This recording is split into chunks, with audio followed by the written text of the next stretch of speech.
It begins as a whisper, a joke made at your expense, a tone shift in the room, a glance too long, a smile that carries something darker underneath. And most people, they ignore it. They brush it off. They tell themselves it's not worth reacting to until it happens again, louder, sharper, more public. And by the time they feel the need to respond, it's too late. Because disrespect ignored is disrespect approved. Machiavelli understood this better than anyone.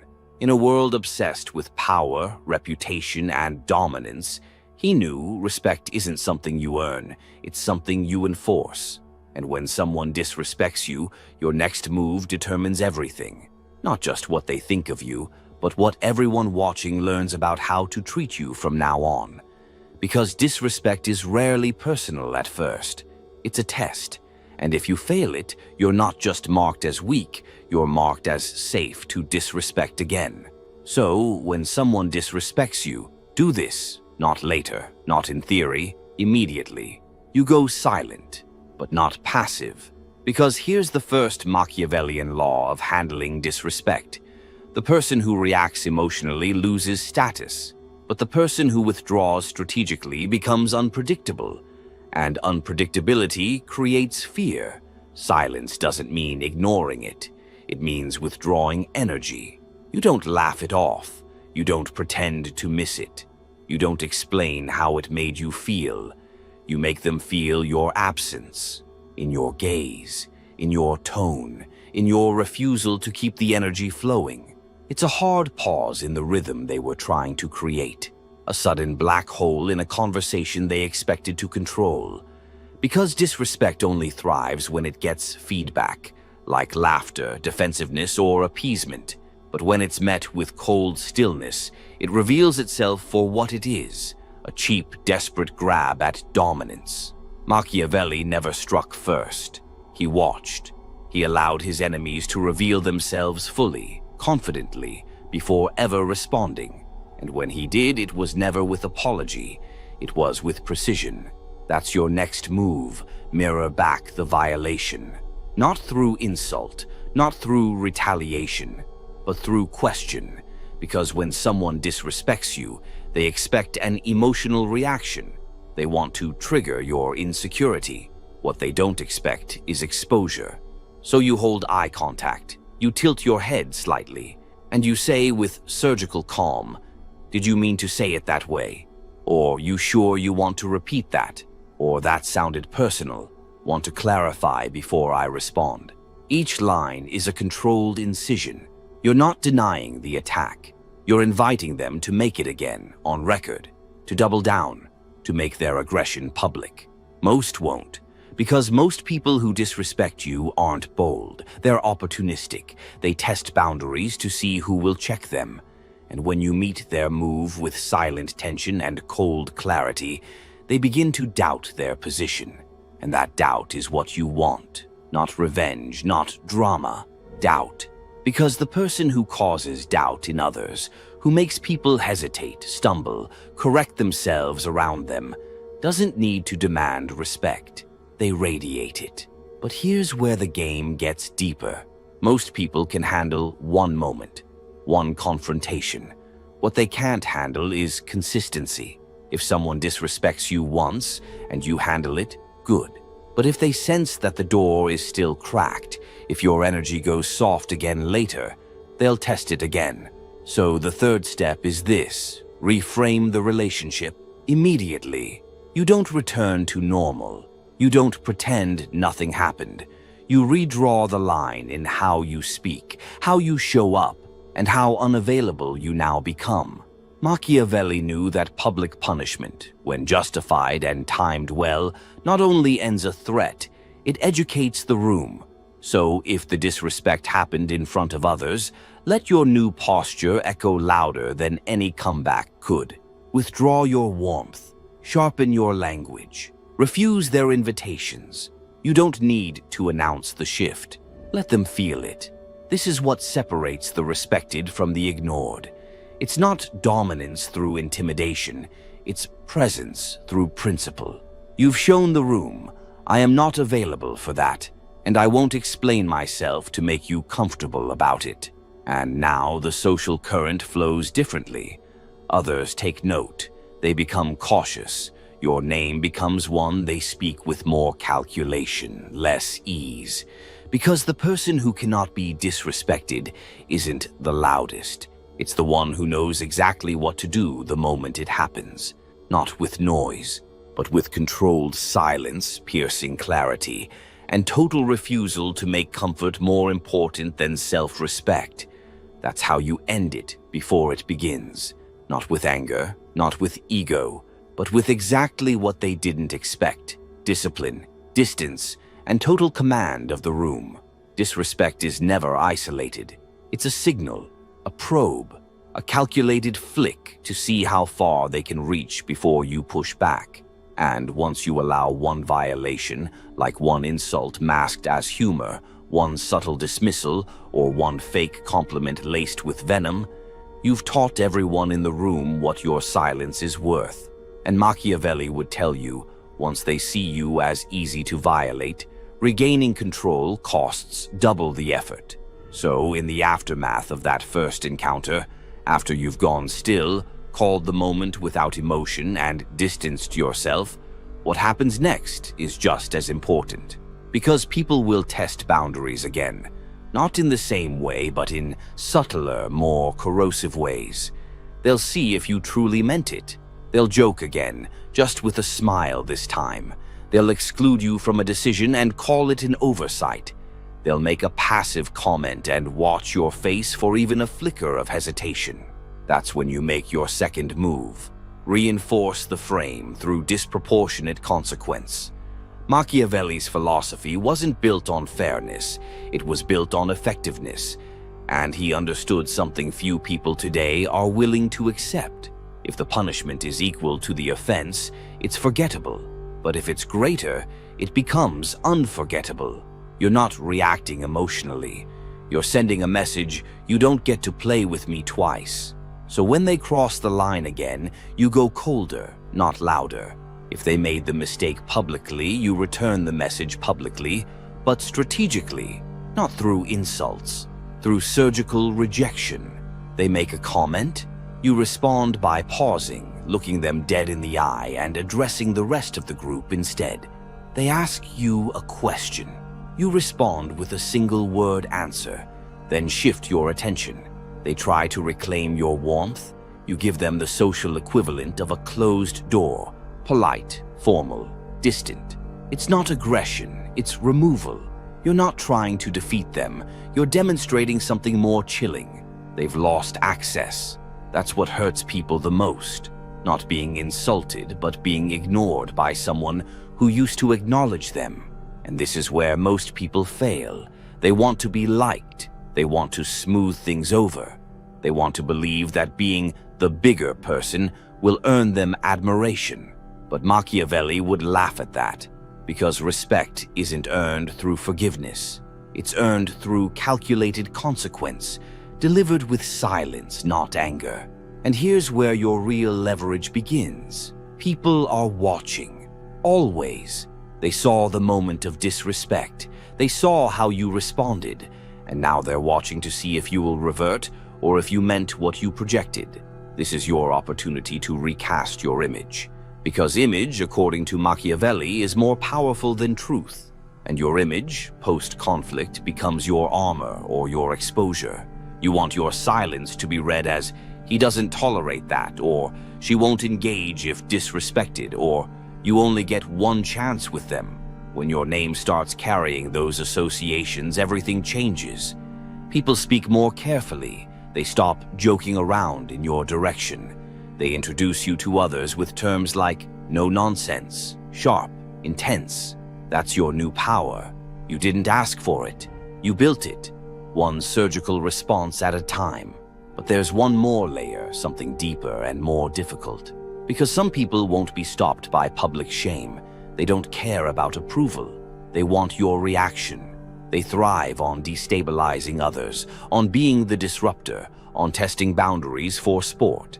And when these types meet someone like you, they either escalate or retreat entirely. If they escalate, that's your cue for the third level of response. Leverage their disrespect against them. You don't escalate emotionally. You escalate socially. If they're someone with influence, reputation, or a role, start framing them with surgical precision. Use their behavior against them, loudly or subtly, but always with control. For instance, you might say, "That's an interesting joke. Do you use that one at work too?" Or, "If you talk to your friends like that, I'd hate to hear how you talk to strangers." Or, "I'm surprised you said that out loud." You're not arguing. You're spotlighting. You're making them wear their own words in front of others. And that's when their confidence begins to shrink. Not because you overpowered them, but because you made the room remember what they really are: small, noisy, insecure. This is the power of Machiavellian retaliation. It's never loud. It's never rushed.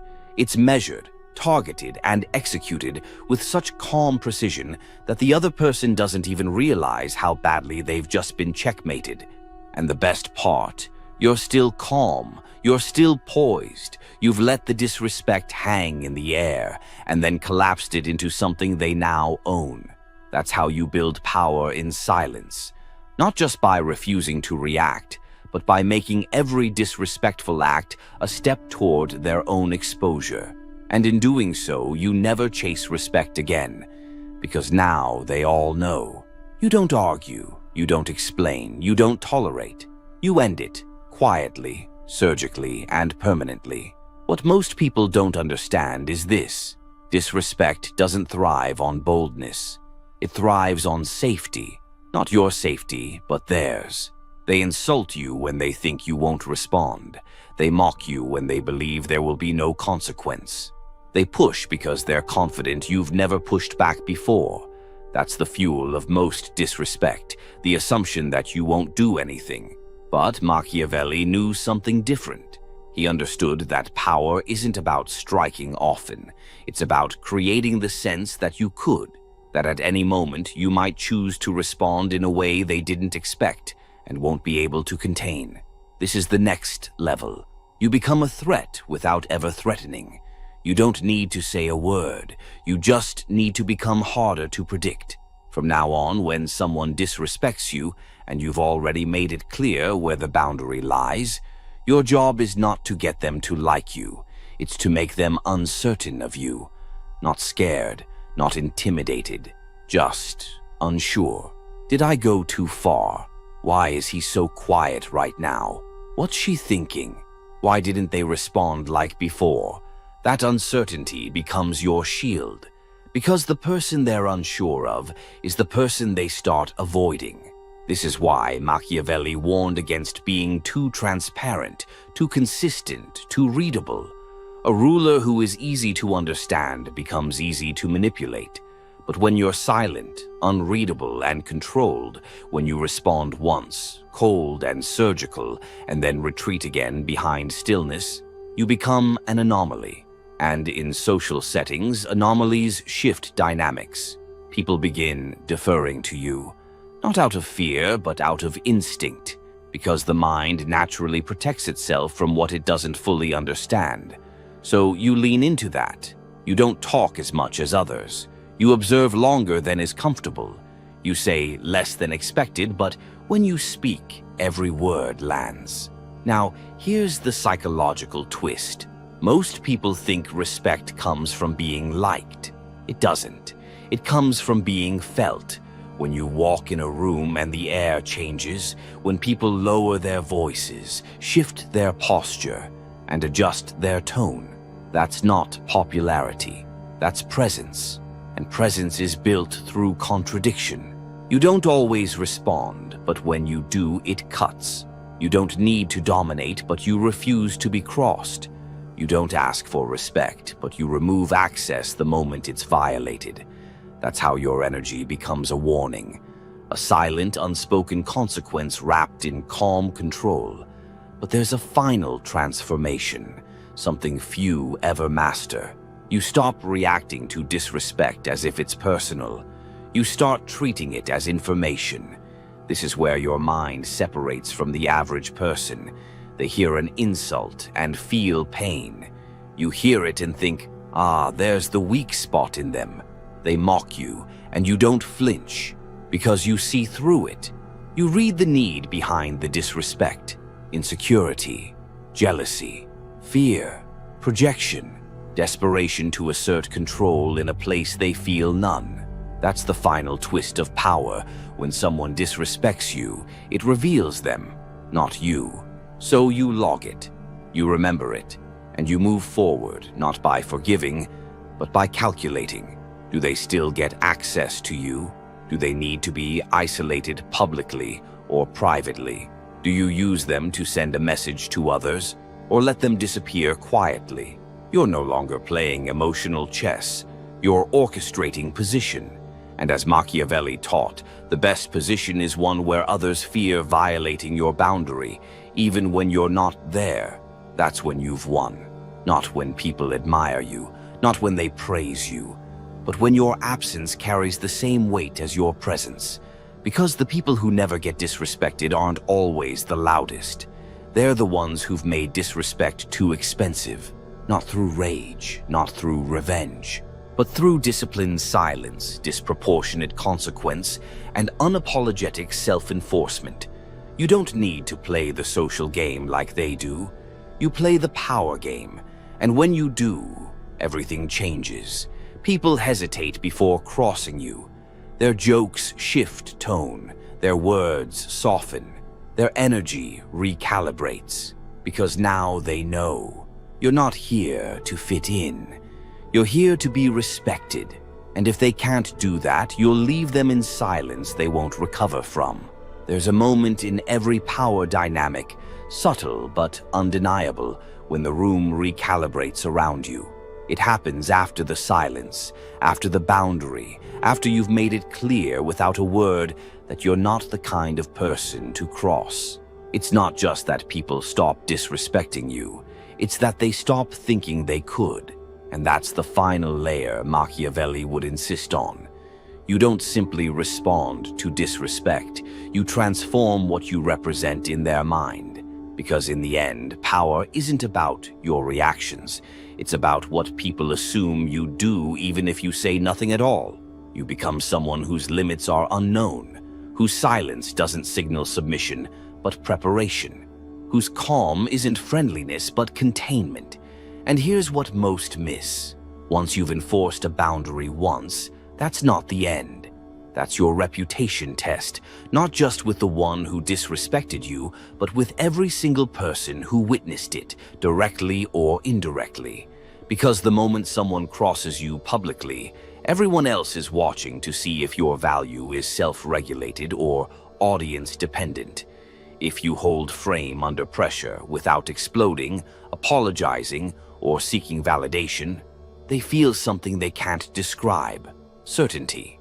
And certainty is the rarest trait in a world addicted to approval. Now, this doesn't mean being cold or hostile. It means your warmth is now a choice, not a default. You smile when you want to. You speak when you decide it's valuable.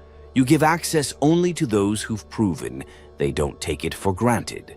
This is how you become untouchable, not through physical power, but through energetic value. And energetic value is built by subtraction. You subtract things like reactivity, neediness, over-explaining, justifying your presence, and tolerating even 1% of disrespect masked as just a joke. That's when you start to attract a new level of response. The room slows when you enter. People don't interrupt you mid-sentence. They repeat your words later because they were measured and few. You're no longer someone navigating social terrain. You are the terrain. And here's where Machiavelli's most brutal insight comes in.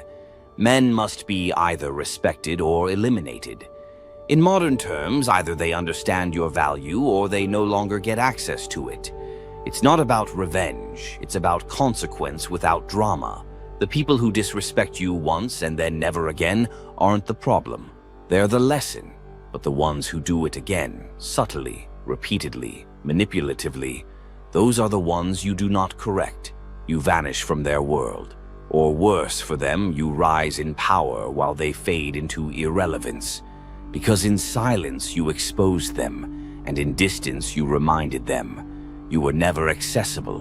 They were simply being tolerated. And once you've made this shift, your entire posture to the world changes. You no longer try to be liked. You no longer respond to indirect attacks.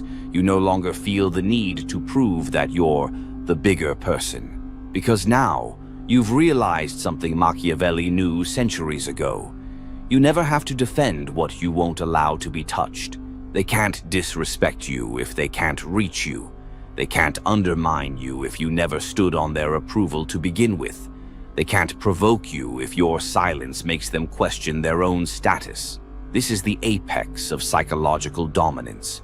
Not cruelty, not pride, but control. Control over what you react to, control over what energy you return, and control over who even gets the opportunity to see your reaction in the first place. That's how kings moved in Machiavelli's world, and that's how you move in yours, not with rage, not with noise, but with a presence so disciplined, so exacting, that violating it once is all they'll need to remember. Because after that moment, you don't just get respect, you become the standard by which all others are measured. Now, there's one final move. The moment when someone has disrespected you and they realize it was a mistake. You don't punish them, you don't forgive them, you do something more powerful. When someone disrespects you and then realizes they've made a mistake, what do? This is the question that defines legacy. Because at that point, you're no longer reacting to the attack. You're shaping the narrative. You're sculpting perception. You're deciding who they become in the aftermath, and more importantly, who you become. Here's the final Machiavellian truth. Mercy can be more terrifying than punishment, because mercy, when delivered without warmth, carries with it a chilling message. You are no longer a threat to me. That's how you finish the game, after you've enforced the boundary, after you've withdrawn your presence, after you've held frame in complete stillness and let the silence echo. They may come back, they may apologize, they may overcompensate, they may laugh nervously, try to go back to normal, test whether the ice has melted. And here, this is your moment of ultimate control. You don't lash out, you don't smile, you don't comfort. You simply remain unchanged. No bitterness, no resentment, no need to explain why you're different now. You let them walk around in the new reality you've created, where your gaze no longer searches for their presence, where your energy no longer adjusts to accommodate theirs, where they are no longer a variable in your world, but a ghost drifting through it. This isn't pettiness, it's power by absence. Because nothing is more disturbing to someone who tried to shake your frame than finding out you were never depending on them in the first place. You were never looking for validation, never seeking belonging, never operating under their rules. That's the final cut, when they realize that not only did their disrespect fail to wound you, it elevated you, it made you sharper, more respected, more distant, and ultimately more untouchable. This is the role Machiavelli would have you play, not the vengeful prince who punishes every slight, but the silent architect of consequence, someone who allows others to betray themselves in public, while remaining calm, calculated, and just out of reach, the one who never demands respect, because everyone already knows. You only make that mistake once. Now, in the aftermath, you'll notice something strange. Your name starts circulating in whispers, not because of drama, but because of your restraint.